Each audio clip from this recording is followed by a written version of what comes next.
Therapy dudes, take away your stress, put you in a good mood. If you had them over, they would eat up all your food. It's time for therapy dudes. Welcome back to another episode of Therapy Dudes. This is Andre, and I am with my colleague Dan Fox. Today, we are talking about mental fitness strategies to combat anxiety. Um, what are we talking about right now, Dan? This is your one. This is right. This is what I'm going to be talking about that seminar on anxiety and self-care for the parents that the Parent Engagement Network is putting on February 28th. Very excited about it. Mm. But the piece that I wanted to focus on in our podcast, and especially on episode 6-7, is that the mental fitness plan, right? An optimal plan has several components to it. And the 5 components that I'm going to focus on in my talk are how we start the day, how we end the day, and how we transition from something that's more structured to something that's more open-ended. Often Right. those are times of day where our mind kind of starts to chew on itself, overthink things, get distressed, and then look for an escape of food or a substance or our screen just to kind of like escape an uncomfortable feeling. The other 2 parts of an optimal fitness plan are having a technique and a tool where we rehearse our day, look for trouble spots, try to bring intentionality to situations that might have some complexity to it, make sure that we're doing all the pieces of our day that are going to make it feel, fulfilling, or just manage it when it's too overwhelming and see where we can kind of like get back some time or postpone something to later.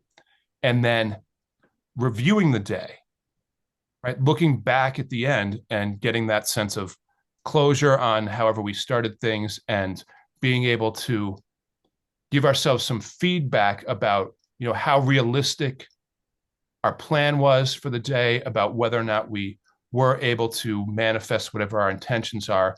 And this is where we start to like fine tune the tools that we're using for self-awareness and self-management when we're able to actually look afterwards and see kind of like how we did. It's sort of like, if you're playing a sport at a very competitive level, after the game, you're going to review the game film and see what went right, what went wrong. Not to like shame ourselves, but to be able to Strategy. right, like you hone in on the moments that were tricky and try to brainstorm how you'd want to handle it the next time. So that's the Why do you review think part. people like struggle with doing this? Because there are more convenient escapes. And if we haven't put in the time to really develop our toolkit, that itself just feels kind of overwhelming. I guess So that's true. you've got your phone in your pocket. You can lie in your bed and And scroll on your waste away. phone. And right, and your lizard brain finds that kind of comforting and appealing in a certain way.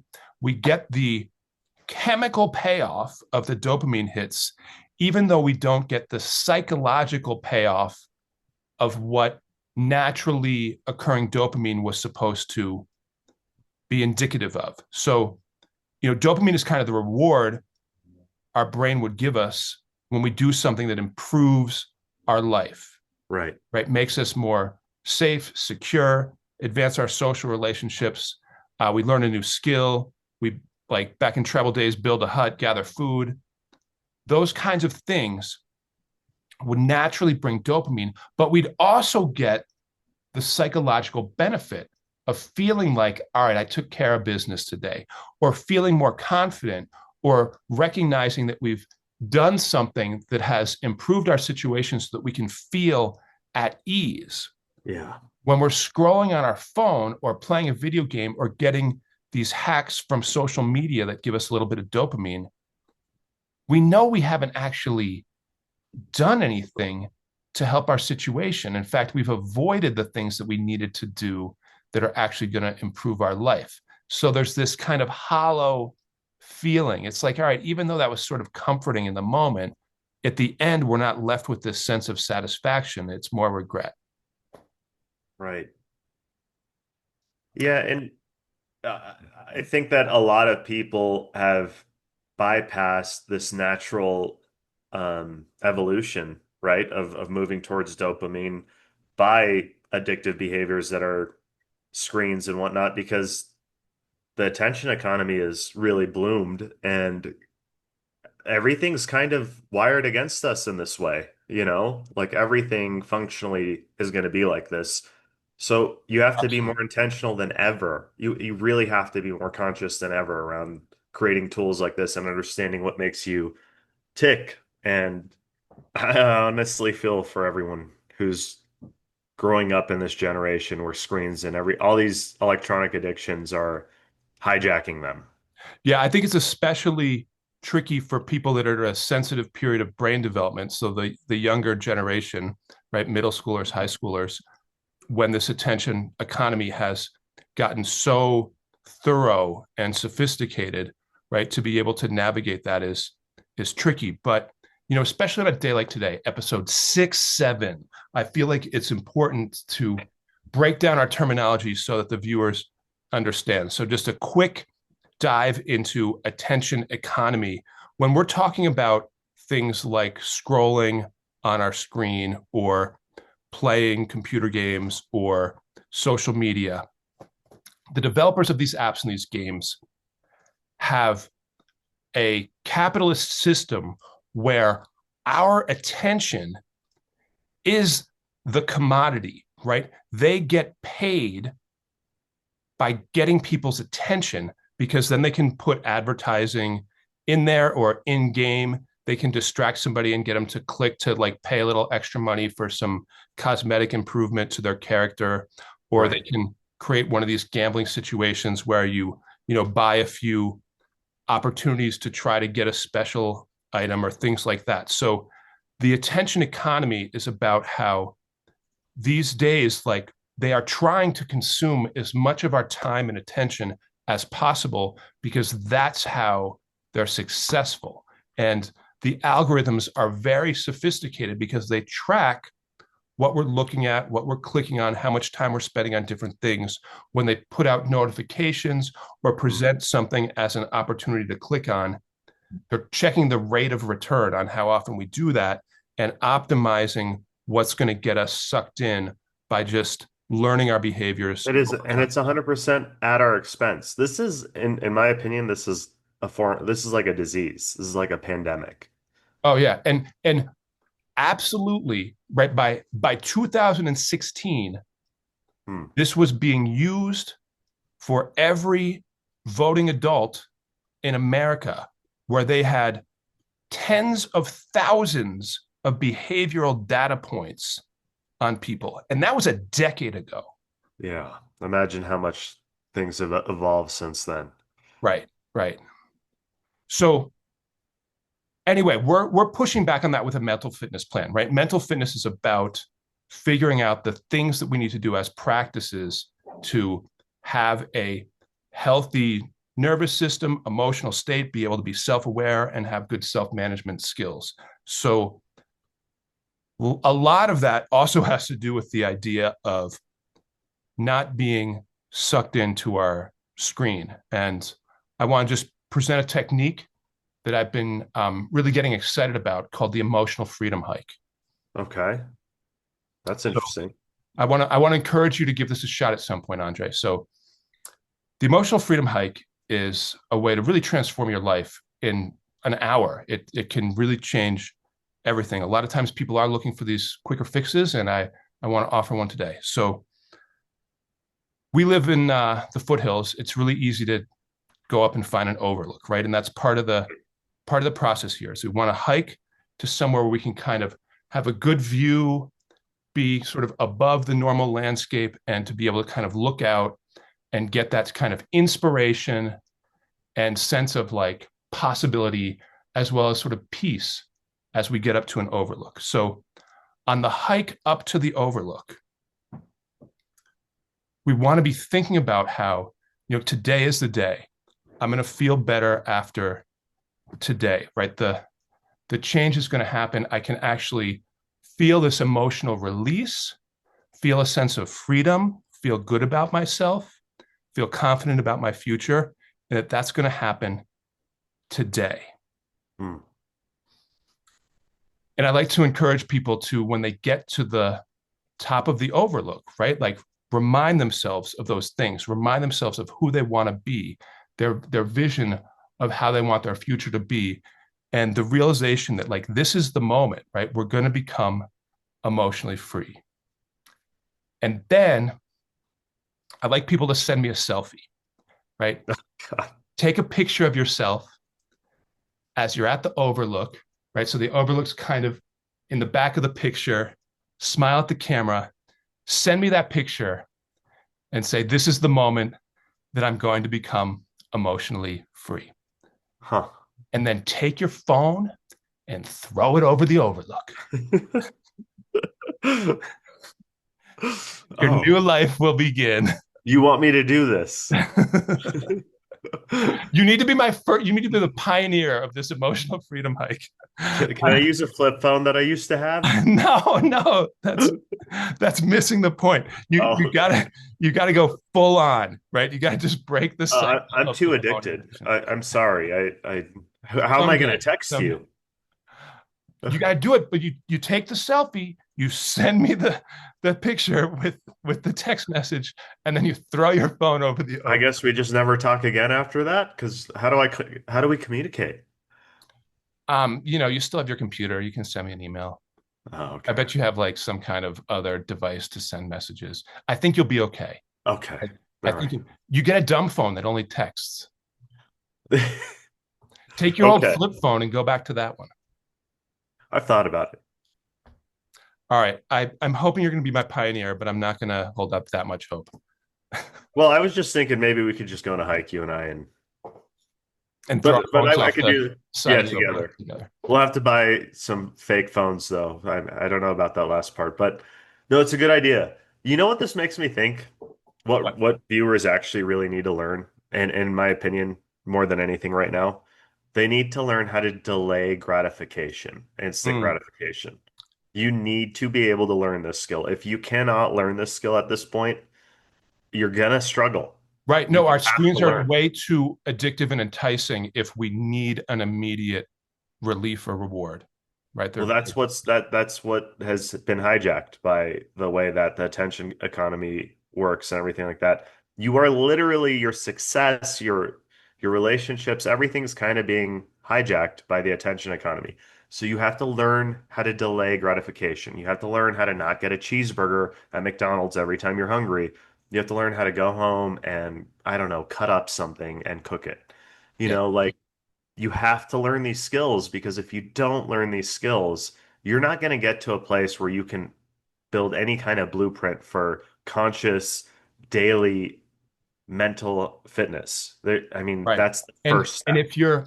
if you're not willing to do my emotional freedom hike, another pathway to this emotional freedom is to continue to try to come back to the here and now, sensory rich present moment. So even things like cutting that hamburger, right? If we're doing it in an embodied way, without a distracted mind, without a phone in the background that's just like binging some show that we like to watch, right? We have the Right. chance of being able to kind of center and relax. And that's why so many of the relaxation techniques are about embodied action, right? Like breathing Right. techniques or visualization techniques, right? It's a here and now kind of centering, relaxing, becoming attuned to our physical senses, what's going on in our body, noticing our thoughts, right? Getting more and more like rooted in the present instead of what our brain will typically do when it's worried, which is to like stress out and ruminate about the past and the future Right. in a Yeah. disembodied way, right? We sort of like get separated from the here and now sensory rich world when we're in that kind of spiral. Right. And the here and now, what's going on inside of us world. I mean, all of the intrinsic motivation comes from within us and connecting with what I like to call our constant, which is like the part of us who is motivated, who understands what their values are in life, why they're doing what they're doing in life. If you're walking around in life not even understanding your purpose in life, why you feel the way, what is pulling you in life, that is like a problem. Yeah. That's one of the things that you're being distracted from your purpose. You really have to learn how to delay instant gratification. You have to learn how to go inward, understand what your fears are, understand why you feel depression if there is depression, and understand what motivates you. And if there's music that motivates you, if there are heroes out there that motivate you, if there is a political cause that motivates you, that's information about yourself that you need to investigate more and allow to, you need to have conscious time to cultivate that, Yeah. right?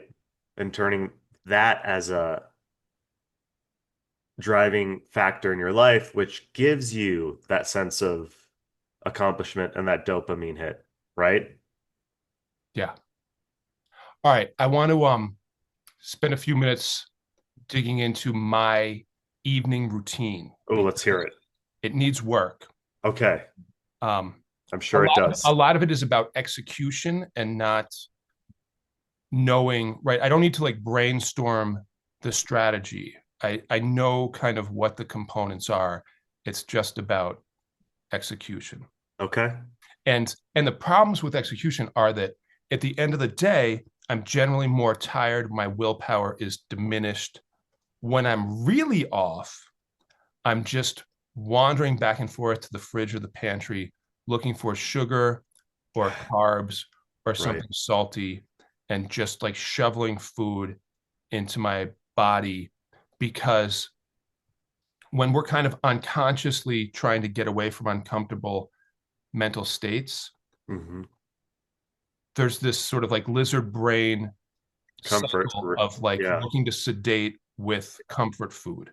Yeah. And the problem is it doesn't work very well. So you really have to eat a lot until you're just kind of like so like overstuffed that your body has to kind of go into a food coma to just like focus all energy on digestion. And then you do get Right. a little relief from whatever was going on in your mind, but it's just an escape, right? It's not Right. actually like working with it and being able to process it and come back to our center. So when I'm way off, my relationship with food goes out the window, which it, tends to be a threat later in the evening when my willpower's down. Um, I'm sitting on the couch, binge watching some show, Mm. often with my phone as a second screen to just be like playing a little game or something or scrolling through news articles at the same time. And then I do that until I'm like, wow, it's late. I better get to bed.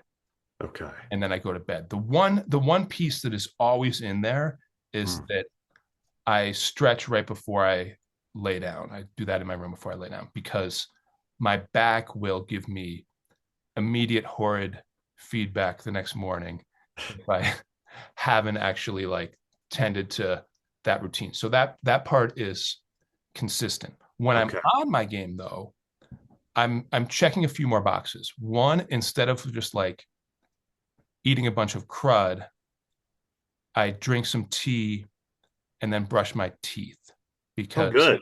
once I've done that, that like somehow psychologically just turns off the like I'm not going to put more food in my system at that point. I just know I won't. The tea kind of is the last thing in, and then I brush my teeth, and it's like I don't want to like have to go through rebrushing my teeth. Right? It just it's enough of a like boundary that I don't You're break. like, we're good. Yeah.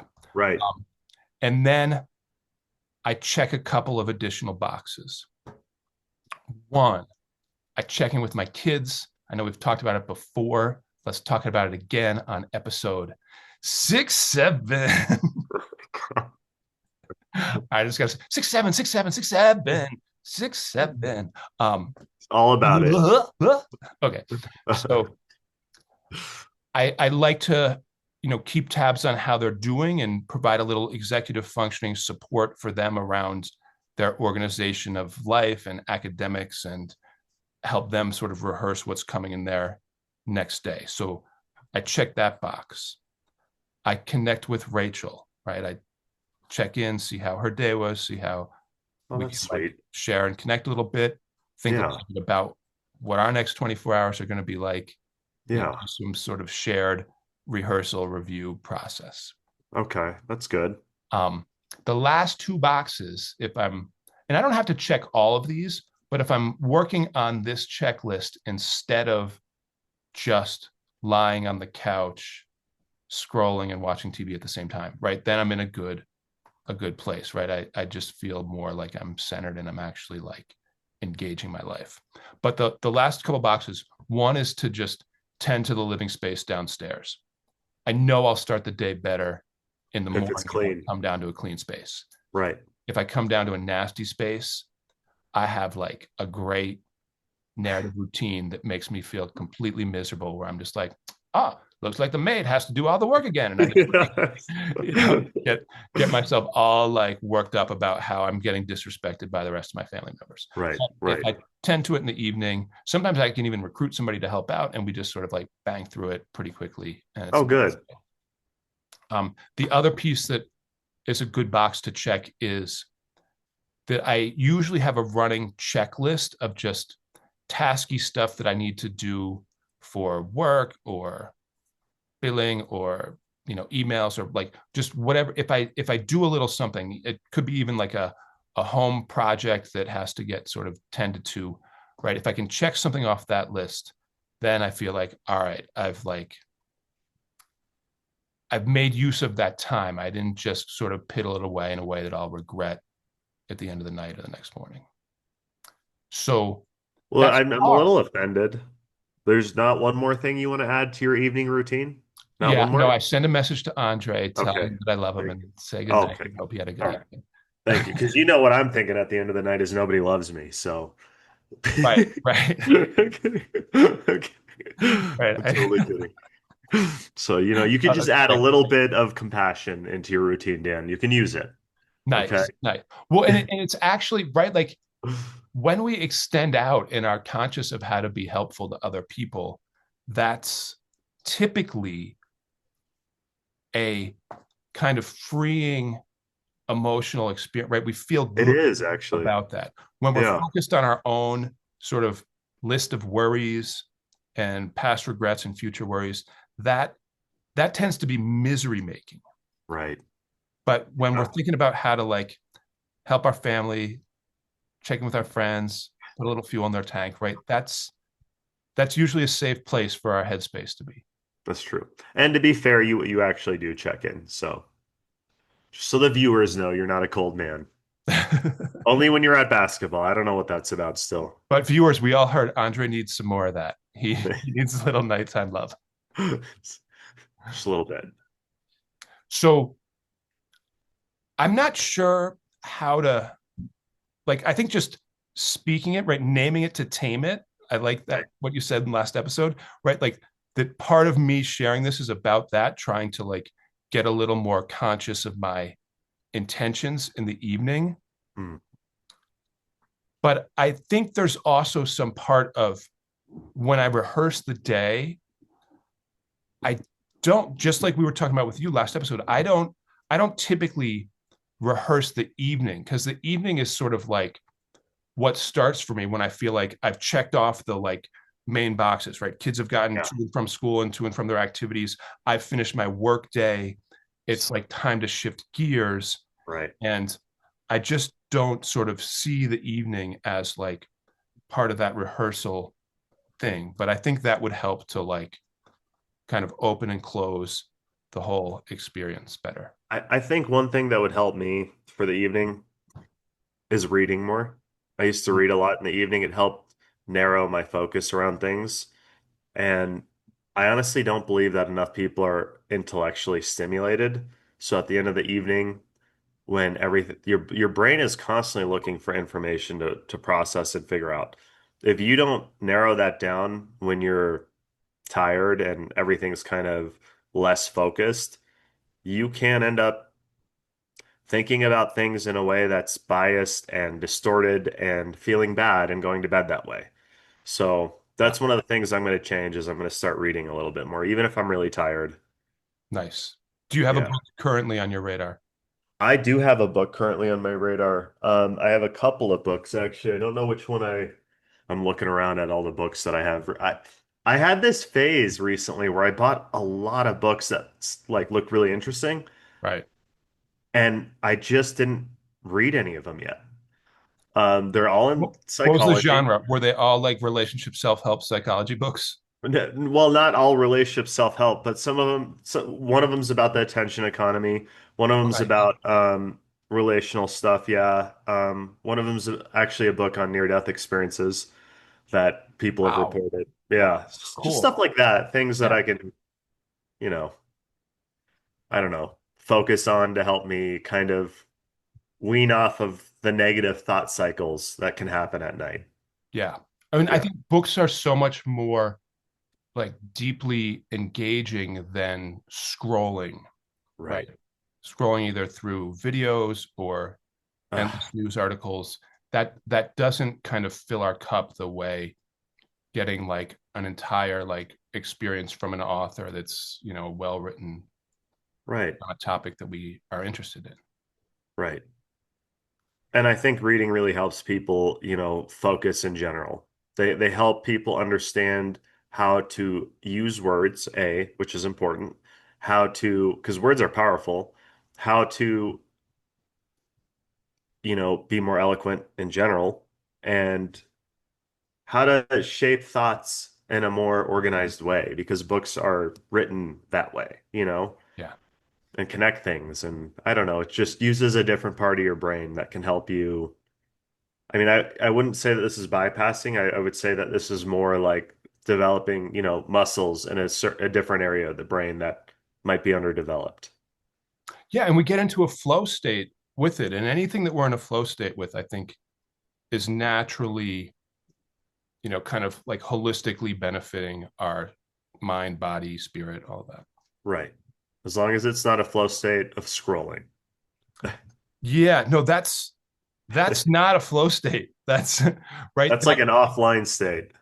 Right. Well, it is like just sort of repetitively like seeking the dopamine hits and having the algorithm kind of focus our minds, It's like right? smoking cigarettes. Say more. Oh, people need to smoke a lot of cigarettes when they're addicted to cigarettes because they need their cigarette, otherwise they can't calm down. And that's Right. that's what Right. it's like. I need to scroll one more video, one Yeah. more up, a few more. Well, What about this? and with vaping from your nicotine pen, Oh God. it can be so right. It's like endless. Like a cigarette usually has like a start and a finish after like 5 or 8 or 10 minutes. And then I mean, you can chain smoke, but often it would be like, just a little ritual like that. With the vape pen in your pocket, you can hit that like 200, 300 times a day. And it God. just becomes unconscious, like eating popcorn. Yeah. Yeah. All right. Great episode 67. Glad to share it with you. A nice little milestone. We're 2/3 of the way to 100. We got to do something True. big to celebrate our 100th episode. We will. All right. I hope this was helpful for people. Good luck with your mental fitness journey. Yeah. Like, subscribe, leave a comment. Thanks for listening. Talk to you next time. Therapy dudes, take away your stress, put you in a good mood.